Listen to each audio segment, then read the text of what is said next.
Day 6 Word of God, Micah chapter 4 verse 13. Arise and thresh, O daughter of Zion. For I will make your horn iron, and I will make your hooves bronze. You shall beat in pieces many peoples.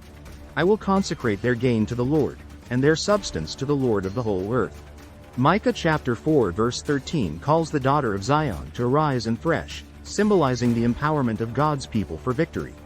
This imagery depicts a process of separating grain from chaff through vigorous threshing, signifying the overcoming of obstacles and enemies. Similarly, in Ephesians chapter 6 verse 10-18, believers are encouraged to be strong in the Lord's mighty power and put on the full armor of God to stand against spiritual adversaries. This verse reminds us that God equips His people with strength and resilience to triumph over every challenge. The promise of iron horns and bronze hooves in Micah chapter 4 verse 13 symbolizes the strength and steadfastness imparted by God. Just as horns and hooves provide stability and power to animals, God fortifies His people with unwavering strength to navigate difficult terrain and overcome opposition. Psalm chapter 18 verse 32 declares, "It is God who arms me with strength and keeps my way secure."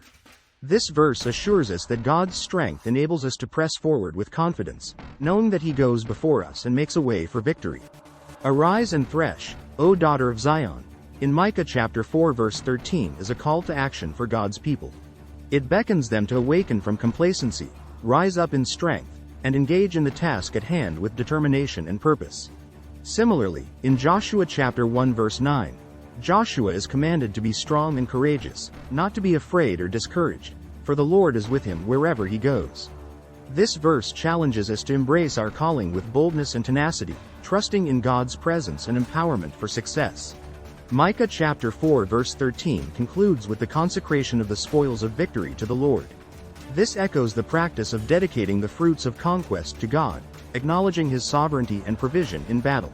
In 1 Chronicles chapter 29 verse 11-12, King David declares, "Yours, Lord, is the greatness and the power and the glory and the majesty and the splendor, for everything in heaven and earth is yours."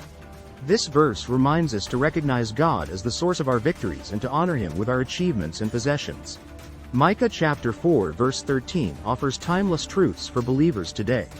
It calls us to embrace our identity as empowered conquerors through Christ, equipped with strength and steadfastness to overcome obstacles. As we heed the call to action, may we rise up with courage and determination to fulfill God's purposes in our lives. And as we experience victories, may we humbly consecrate our achievements and possessions to the Lord, acknowledging His sovereignty and offering Him the glory and honor He deserves. God bless you and give you grace after grace.